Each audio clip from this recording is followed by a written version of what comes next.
quicker you're here, the faster you go. That's why where I come from, the only thing we know is Alright everybody, what is going on? Look. Yeah, my eyes are red, man. I've been crying. I've actually been crying. No shit. In the last video we watched Nate Ebner, and for whatever reason, man, his story just really hit home and was inspiring and all the rest of it. And you know what? We're going to continue in that sort of fashion here. This video keeps popping up in my recommended feed every single time. Tony Romo, from undrafted quarterback to Dallas Cowboy legend. And you know, I don't know, I actually don't know why. I think it's obviously because it's football related, but I mean the reality is that I've been told to watch this so many times, it's not even funny. So today is the day. We're going to watch it. It's 26 minutes long. I hope you guys enjoy. We're going to get into it right now. I'm feeling a little bit emotional, but that's not a bad thing. So let's get into it. Nowhere was Tony Romo more competitive than on the field. Let's go, Romo. He hated to give up on a play. Oh shit! I haven't seen anything like that for a while. He looks, he dances, he stands, he moves. He pumps into a blocker. Now he runs right. Throws in the end zone. Touchdown! Rushed by Watt. He escapes. He never gave up. He hits it down to the post to Williams. And he caught it! He fought hardest when the game was on the line. The undrafted long shot has the most fourth quarter comebacks in Cowboys history. So he's another Brady. For all intents and purposes this season. Or Brady's another Romo. Put it that way. Looking to his right, looking.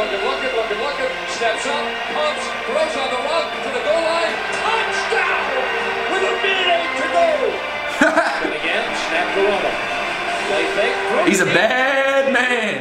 Before the bad man even existed. 15 seconds left. I always felt like... Is that him? Bruv. Once again, man, I said this in the last video with Nate Ebner. It's so funny hearing these names for months and then finally putting a name or a face to a name. Finally. Like, that's what I've just done here. I mean, I did not know what he looked like. I didn't expect him to look like that. But hey, man. Hey, bro. What's going on? I never could throw the ball as well as I wanted to, comparative to other people. I wanted to be a natural thrower who could do it from different angles, who could do it, you know, off your back foot, sliding right, shoulders facing this way, and without moving your feet, still throw back to a crossing route and hit him on 3rd and 4. I couldn't sleep. There was this insatiable desire to figure this out. I would throw football every day of the year, 365 days a year, probably 2 times in that day, 2 different sessions, probably 100 of those days. Well, that's practice. Night into the couch just to feel it come off your fingertips over and over. And when I found it, the game got easier. Forget about the winning and losing. That was what brought me joy. Shit. So that's literally practice. Oh. That's literally what practice can do. Practice. And you get it, eventually. What's up? Hello. Sports was really my whole life growing up. I would play sports 24/7. This is really where the first time I had an obsession of like something I loved every single day, and it was basketball when I was a kid. We hung a basket right up on the garage one year. It would be midnight, and I think we could hear the basketball bouncing, and we'd have to the neighbors are trying to sleep. Yeah, it's always an issue. And boy, was he fucking basketballs, eh? Better. He had that knack of knowing where to pass, when to pass, who to pass to. It was just so innate that you didn't have to teach it. Wonder how tall he is. Football was more of a pastime for teenage Tony. Not until some tough love from Father Ramiro did the multi-sport star take the game seriously. Looks quite tall, It's actually. going to be very, very hard for you to play at the Division I level in basketball. As good as you are, you're just maybe 2 steps too slow, you know, and a few inches too short. I didn't really want to. What a sad guy. But I think he might have been right when I look back. I don't know. Romo attended Eastern Illinois on a partial football scholarship, but he did not play a snap freshman year, and coaches suggested a position change to tight end. And I told him, I said, no, I understand where you're coming from, Coach, but give me one more year, and if you don't see improvement, or if you don't think I'm better, then we can talk about it again, but give me one more chance. And that really was the day that I switched in my brain, really for the rest of my life. From that day on, I would argue for the next 10 years, maybe 12, I threw football every single day of my life. And 2 times a day on 100 days of each year. 4 months later, I went like 19 for 21 with like 2 touchdowns. And I went over to Coach afterward and I was like, do you mind if I stay a quarterback? He's like, I think you can stay a quarterback. So. Oh, shit!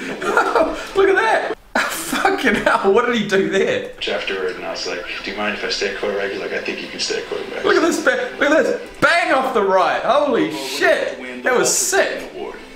The equivalent of the Heisman Trophy. I think he got that move from basketball. AA. Excitement was high for the 2003 NFL Draft. So draft day was interesting because we have a big party. It's out back right here. So we probably have, 100 family and friends that come over. Welcome to the 68th annual NFL selection meeting, commonly known as the draft. One other name into the mix, Division III, Mount Union, Rob Adamson. All he did was win back-to-back national titles. Tony Romo, Eastern Illinois, too. Finally, the 6th round ends, and we're going to the 7th round, and I just, all right, Dad, I'm out of here. I'm walking down the street. Hey, I felt like I let everybody down. You feel like you're just not very good, and then you feel humiliated because it's in front of everyone that's coming here to support you. Then in the next hour, it's like, where are you going? Romo's final decision was between the Broncos and the Cowboys, with Denver offering $10,000 more to sign. He took the least amount of money for the best reason, because he had a great chance of making that team. I looked at the roster. I thought Dallas gave me the best chance to make it. They had a coach I wanted to learn from. It was Bill Parcells who was there. Now come on, kid. You got the ability to do it. Take it with you. As an undrafted third stringer, Tony Romo was a long shot to become the star quarterback Dallas had been searching for since Troy Aikman suddenly retired. That's a long shot, right? That first year, we just put not even drafted. It would have been worse than bad. He was athletic. He did have a quick delivery. We just tried to help him with his throwing, his accuracy, his decisions. Okay, sit, throw it. Tony, set your feet and throw it. I don't like this. What's this? The good Lord just blessed me with the ability to process. What's this? Spatial awareness, things of that nature quickly. So when I got to the NFL, that wasn't that fast. It was almost, I was like, feels the same speed to my brain. Now the difference is, I'd see the guy and throw it before he was open because I could see it, but I'd throw it in the dirt. Huh? You're gonna get killed. Huh? They'd be licking their chops. You'd be like liverwurst on rye. Huh? Little pepperoni. They say, ooh, we got a little pepperoni back here. Oh, I'm not gonna tell you again. For over 3 seasons, Romo sat. He didn't throw a single pass in a game. Those 3.5 years felt like 20. That's incredible. He didn't play for his first 3 years? Rep. So David Lee worked with me every day and throwing the football. Day and night. I'd be like, can I get 20 footballs just so I can throw it into my couch at home? I just started to get immersed in it at that time. And then when they all started to come together, I improved quickly. By 2006, Romo turned the corner. 2nd and 8. Come on, kid. Tony, will you run your team? God darn it. Come on, kid. Come on, Tony. Throw it. That a boy, you got it? That a boy. Tony, that's a good throw, Tony. I'm going to play him a lot Saturday night. I might start him and let him run. Here's your chance, buddy. Romo's going to start at quarterback. Bledsoe's going to get the night off so that Tony Romo can play a lot. The Seattle game in 2006 in the preseason was probably, still to this day, I would argue might have been the most important game I've ever played in, just individually. Right then. Has not thrown a pass in 3 regular seasons. The starter and be the guy. If you're the first round pick or you're a guy in the first few rounds, you get multiple opportunities, you get years. When you're a free agent. What is a holder? He said he played in all 16 games last year as a holder. in... What is a holder in football? American football, the holder is the player who receives the snap from the long snap. Fuck! The holder for a field goal. I was wondering what that guy was. I seriously was. I thought that was the quarterback. But he's just the holder. Time. So when I went in that game, I wasn't going to be timid. Oh, yes! So even to stay on his feet. Last 6 in a row. 12 in a row for Tony Romo. 12 in a row? Throwing like 18-yard, back shoulder on the sideline right before I'm getting hit, and we're moving the chains. I'm like, I haven't thrown that in my entire career, but the ball's coming out, and it's coming out fast. Brilliant. Hey, you deserve it, man. What a heck of a throw by Tony Romo. Deserve it. Offensively, there's only one thing you're going to watch, and that was Tony Romo. And I think he certainly passed the test. The preseason performance began a buzz for the backup in Dallas. Romo showed similar poise when discussing his next contract 3 weeks later. In the 4th preseason game, before the game, you go out and you warm up for an hour, and I come in, and all of a sudden, one of the coaches says, hey, Coach Parcells wants to see you in the coach's office. Bill and I got him in a little old room, like a closet almost. And Jerry's like, Tony, come on, sit on right here. And Bill's sitting there with a little bit of a scowl on his face. Put this chair, and right when I'm about to sit down, to kind of pull the chair in. So now it's like all 3 of our knees are touching right next to each other. And I had both my feet kind of on his toes, and Bill was sitting there almost a half an inch from his ear. It's about the most intimidated I've ever been in any sort of a setting in your life. So we were squeezing him a little bit to sign the deal. Bill says, I can't play today. I can't play today. I mean, we're not going to showcase you for the rest of the league. You go out there, you play well, and you're a free agent this year, and you're going to go play somewhere else. I'm not going to let you play today unless you're going to sign this contract that we offered you. He was so composed. He was so good. And he looked me in the eye and he said, I'm going to get to play when you've got an investment in me. The one you've proposed doesn't really make the kind of investment in me that I think will get on the field. I need to get on the field. And so Jerry looks over at Bill and they look at each other and they're like, okay, I think we're going to do the contract that you want. And I was like, okay. I shook his hand and said, that's done. He walked out of that door. And Bill jumps up and grabs me and said, we've got us a quarterback. Said, man, did you see that composure under this kind of pressure? Romo earned the contract he wanted. But entering the 2006 season, he was still Drew Bledsoe's backup. His only full-time job was holding on place kicks. Midway through the year, on Monday Night Football, his long-awaited chance arrived. He's going to get injured. Drew Bledsoe, that last interception is one that just can't happen. And I think Tony Romo is about to replace Drew Bledsoe at quarterback. Yeah, get him on there. Get Drew off. I've never been more nervous. Your brain at the moment is just, this is happening. This is like what your whole life, every day that you do something for this. Wow. The first play I walk in and we're going to call a safe bootleg. Play action, bootleg to the right, throwing on the right, ball tipped into the air. Ball goes flying in the air and I'm like, no. Pass is intercepted. Tony Romo comes in, 1 pass, 1 interception. I went out there, I was like a chicken with its head cut off, and just throw. Okay. Romo's first meaningful NFL game was a disaster. Shit! He finished with 3 interceptions. Welcome to the NFL, Tony Romo. Shit! Terrible showing tonight. Terrible. After 3.5 years on the bench, Tony Romo earned the starting job in Week 8 of 2006. He led Dallas to wins in 5 of his first 6 starts. On Thanksgiving, he tied the Cowboys' record for touchdown passes in a game, as fans playfully enshrined him. 5 touchdown passes for Hall of Famer Tony Romo. Touchdown passes. Well, I know, but a couple of them were. I could have thrown those 2. We've got a ways to go here, so put the anointing oil away, okay? Bill Parcells tried squashing Romo mania, but it couldn't be stopped. Within an instant, your life changed. It was almost like a Disney sports-themed movie. The guy comes out of nowhere and just takes the whole city and then the country by storm. And it's ROMO mania, and there's signs. It's the quarterback, isn't it? It just it's in any bloody, you know, NFL team city, the quarterback, if they're playing well, they would be literally like a hero, a freaking, you know, town hero, wouldn't they? In Australia, we do things, we give keys to the city. We'll give a key to the city to a particular person, maybe a professional sports person, or a celebrity, or a politician, or something. Someone special to do with that city. We give them a key to the city. Sounds like that's what Dallas needed to give Tony Romo. was something that I don't know that we've ever seen happen here in Dallas. In just 10 starts, Romo was named to the Pro Bowl as he led Dallas to a playoff berth.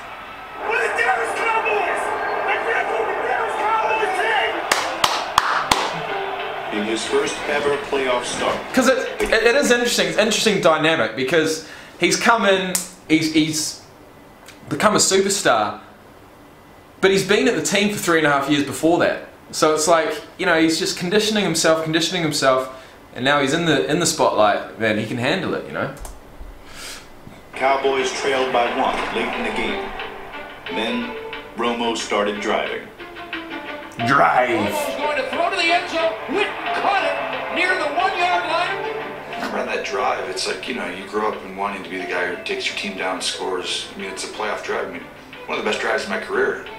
The only task left for Romo was to hold the ball for a short go-ahead field goal. So it's 19 yards for the lead. The ball will be spotted by Romo at the 9. Oh, fuck! Oh, you're kidding me!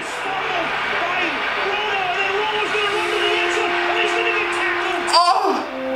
Ball was slippery, blah, blah, blah. They used a new ball, you know. Oh! Still got to put it down. The crazy thing is, I thought I almost made it to the end zone. I feel the guy coming in front of me, and I'm trying to get the angle to get across and really just get the first down. But I didn't know the guy was behind me. Entering 2007 with sky-high expectations, Romo delivered. Shit. He led Dallas to 13 wins and was named to a 2nd straight Pro Bowl. Romo set new team records for passing yards and touchdowns in a season. Romo made that play on his own. His gunslinging and escapes fueled one of the most exciting regular seasons in Cowboys history. What's he gonna do here? Romo runs it down at the 25 and kicks it, picks it up and runs left. At the 20, Romo will try and make something happen. Gets away from one man, left to the 40. He's got a blocker. Doing his thing. First down, Dallas, unbelievable. Dallas looked destined for the Super Bowl, earning the top seed for the postseason. Romo decided to take Jessica Simpson and a couple teammates on vacation during their off weekend before the game. Tony came to me early in the week in the bye. Hey, let's get some friends of ours. Jessica Simpson? Away, low key. I mean, we weren't on cruises going across Cabo. But it took on a life of its own when people found out, obviously. For a 2nd straight season, the Cowboys Super Bowl hosts were dashed without a playoff win. An interception with 9 seconds left is going to end the Dallas Cowboys season. That's a tough loss to take just because I feel like that was our best team. So we're the first team under that current playoff format as a #1 seed to lose their first game. Most of the blame fell on the quarterback, especially because of Cabo. It was an honest mistake by us. We certainly shouldn't have done it. Yeah, I don't think it had any bearing in the game. You know what I mean? It's just the optics of it, you know, was wrong. And I think it's silly when you look back. You're like, why would you do that? Romo was 0 for 2 in the postseason. In the 2009 wildcard round versus the Eagles, he answered his biggest criticism. He won a playoff game. Touchdown of the game. Winning that playoff game was great because it changed everyone's minds at that time. The playoff drought is over. The Cowboys win. Yeah, you needed that. 4-14.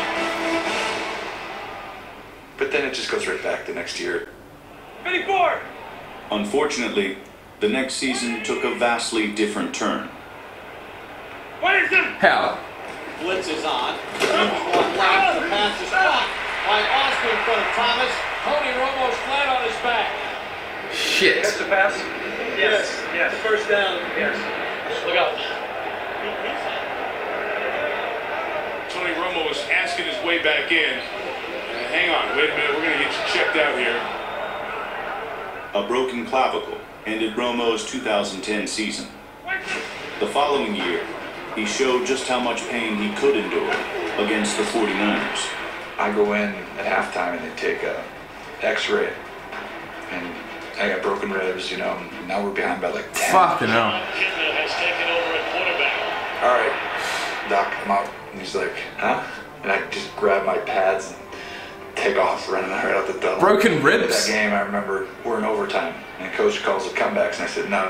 I tell Jesse, I'm like, hey, we're gonna run poker here. And in my brain, I'm thinking, I know it's gonna work because the coverage and what I get, and I'm thinking, if we can end this game in one more play, I want this game to be over. Ogletree and Holly are the wide receivers.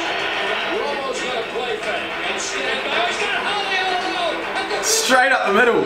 Has he got the pace? At the 20, at the 15, at the 10, at the 5, and he's not. Snap, good. Kick, up, good. Cowboys win. Thank God for that. In 2014, Tony Romo led the second most prolific offense in Cowboys history. He's still going. He became the franchise all-time leading passer as Dallas went 12-4 to win the division. He became the franchise all-time leading passer, even though he sat out his first 3 years. That's fucking incredible. Like rain, right over Bryant's shoulder for the third time today. Wow. You know, I felt like I had figured out how to play the position at what I felt like was my best. The Cowboys looked equipped for a Super Bowl run. First, they'd have to win at home in the wild card round. That was the most pressure I ever felt going into a game. Just like in the 2006 and 7 playoffs, their Super Bowl hopes hinged on a final drive.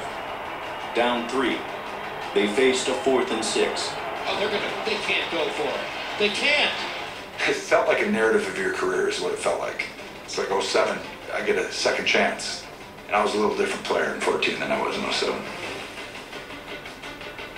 4th and 6. Romo cocks and throws it over the middle. Whitten. What a brilliant call. It is 3rd and goal at the 8. 4-man rush, they pick it up. Romo looking around, nowhere to go. I remember being like, oh, they were ready for this play. They'd seen it on tape. So at that point, there's a calmness that you have to go through. And I just turned and fired that ball about as hard as I could at that moment. Romo throws it in the end zone.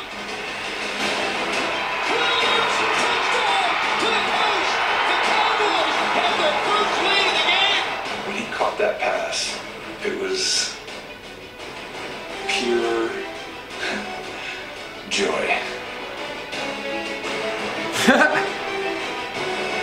Felt like the culmination of a lot of years right there. Just, you go down and you win a playoff game on your last drive, and it felt good. It felt really good. It was like he was going home to win in front of his family and his loved ones that sometimes can't always travel to Dallas. So it held such special meaning for us. It felt like the stars were aligning. Once again, the Cowboys faced a 4th down on the final drive, needing a touchdown to take a late lead. 26-21 at the Green Bay 32 with under 5 minutes in the game. Blitz is coming. He throws a deep ball to the left side.